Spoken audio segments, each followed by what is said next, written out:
Here's what nobody wants to tell you. The system is designed to keep you content with mediocrity. A basic paycheck, maybe one vacation a year if you're fortunate. Want something better? They'll call you selfish. But what's truly selfish is a system that traps you at the bottom while others live without limits. Today, I'm sharing my 5-phase blueprint for building real riches while you're still young. Let's dive in. Should you focus on dropshipping, maybe cryptocurrency, or perhaps day trading? This confusion is exactly what's paralyzing most young people today. Everyone's pushing different strategies, leaving you overwhelmed by options. What if you choose incorrectly? Here's the reality. Unlike school, life doesn't have just one right answer. Multiple paths can lead to success. But when fear keeps you from choosing any path, life chooses for you. And when that happens, the system ensures you stay financially trapped. That's why phase 1 is called drifting. People trapped here let life happen to them instead of taking charge and directing their future. They bounce between jobs and side projects, hoping lightning will eventually strike. There's a powerful saying, if you're not building your own dreams, someone else will pay you to build theirs. This perfectly describes the drifting trap. Nobody wakes up wondering how to make you wealthy. The only person who will prioritize your financial success is you. So be brutally honest. Are you drifting? I encounter countless young people claiming they want wealth, but their actions tell a different story. They'll say things like, money can't buy happiness, a lie the wealthy have told the poor for generations. Money creates freedom, and freedom creates happiness. There's zero shame in pursuing it. Remember this, drifters never build substantial wealth independently. They might receive handouts or win jackpots, but they'll never earn riches through their own efforts. How do you escape drifting? That leads us to phase 2. You can transform your entire existence with one decision. You simply need to stop letting life push you around and become completely focused on one objective, building wealth. That's why phase 2 is obsession. While results might take months to appear, that single choice can launch your life onto an entirely different path. If my suggestion to obsess over wealth made you uncomfortable, you need to reshape your money mindset. There's nothing wrong with wanting riches.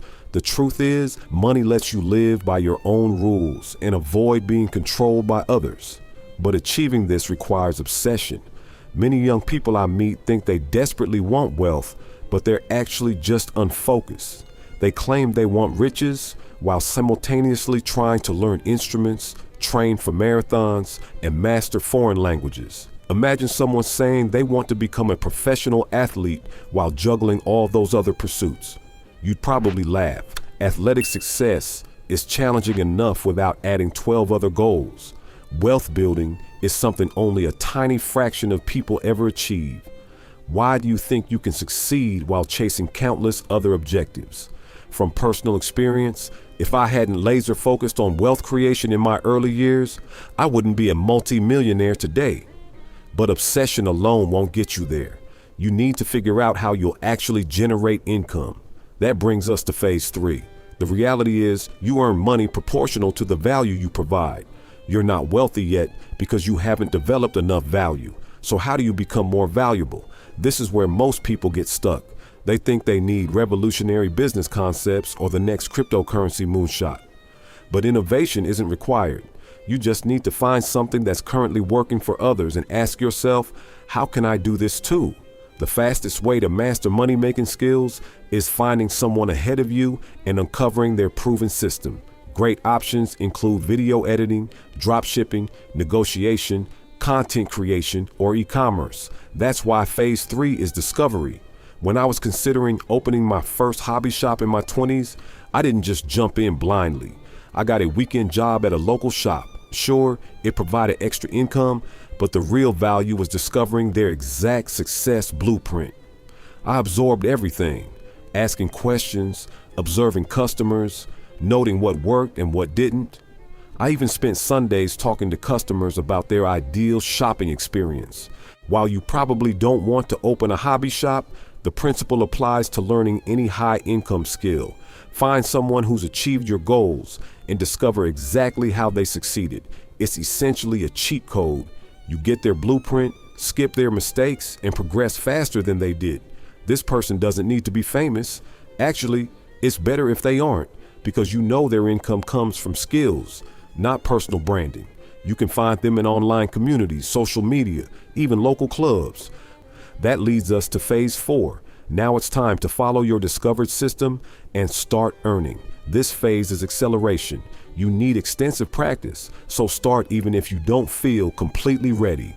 If you're offering services, do some free work for experience. If you're selling products, launch your first online store. The results won't be perfect, and that's fine. Before you can excel at anything, you must be willing to struggle initially. To speed up acceleration, you need constant constructive feedback. So many teenagers tell me they want to be content creators. They swear they're making incredible content, but the algorithm isn't promoting them. They think one endorsement from me will explode their channels. But when I review their work, I can see they're nowhere near ready. Why do they think otherwise? The people giving them feedback are usually family and friends, the worst sources for honest criticism. First, they don't want to hurt feelings. Second, they probably lack the expertise to offer useful guidance. This prevents most people from pivoting when they're heading down the wrong path. There's a famous quote, "If you keep doing what you've always done, you'll keep getting what you've always gotten." Learning high-income skills isn't just about more practice hours, it's about getting quality advice to identify what's holding you back. You need constructive criticism from people outside your circle. This feedback and grind process can be pretty harsh. Most wealthy people remember this period as their loneliest chapter. You'll feel disconnected from childhood friends because, honestly, most don't share your ambitions. But you're not yet successful enough to connect with people you admire. It's a strange middle ground that can feel very isolating. My son experienced this after leaving school. Instead of university, he chose to learn videography. He became so focused on his business that he lost touch with old friends. For years, he worked alone, practicing, staying self-aware, slowly improving by doubling down on what worked and eliminating what didn't. It took time before he was successful enough to befriend other achievers. This lonely phase is where most people quit and return to average. I don't blame them. It takes incredible dedication to push through alone. So if you've outgrown old friends but aren't wealthy yet, who can support you? When I was building wealth, my best friendships were with people chasing success and leveling up simultaneously. The motivation and insights you'll gain from people in the trenches with you, plus those slightly ahead, are more valuable than any online content alone. I strongly recommend finding other communities so you don't go it alone. But when you start earning serious money, where should you invest it? That brings us to phase 5.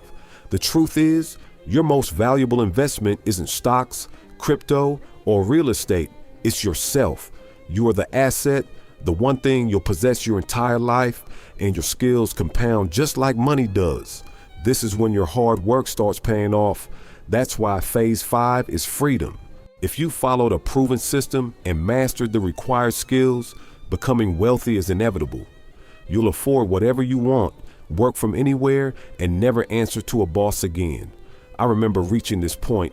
There's no better feeling, but here's the key distinction. Being rich and being wealthy are completely different things. When you start earning substantial money, you have two options. You can spend it all on desires, fancy cars, designer clothes, luxury trips, or you can reinvest a significant portion while young and build true wealth. The choice is yours. At this point, you've achieved financial freedom with consistent income flowing in. However, if you're trying to impress others, consider this. Wealthy people like me are never impressed by young people spending everything. We just feel disappointed because we know you could achieve much more by reinvesting. So how do you reinvest? When I was younger, I wasn't satisfied with one income stream. I built multiple. This includes passive investments like index funds, cryptocurrency, and individual stocks, or even better, additional skills that generate more income. Most people never make this transition because they waste money on nonsense. They'll happily spend $1,000 on the latest phone, but won't invest $200 in themselves. That's exactly why they never reach true wealth. Think about it. Whatever you spend today on meaningless stuff, you're stealing from your future self. Wealthy people reinvest in skills, businesses, and stocks to become more successful. Poor people spend money to impress other poor people. So even when you have freedom, still dedicate a couple hours daily to learning. Read books, watch educational content, join communities. These have the highest return on investment you'll ever see. If you want to learn more about building wealth from nothing, there's another video waiting for you up there. But don't click yet. Make sure to subscribe if you're serious about growing your wealth. I'll see you in the next one.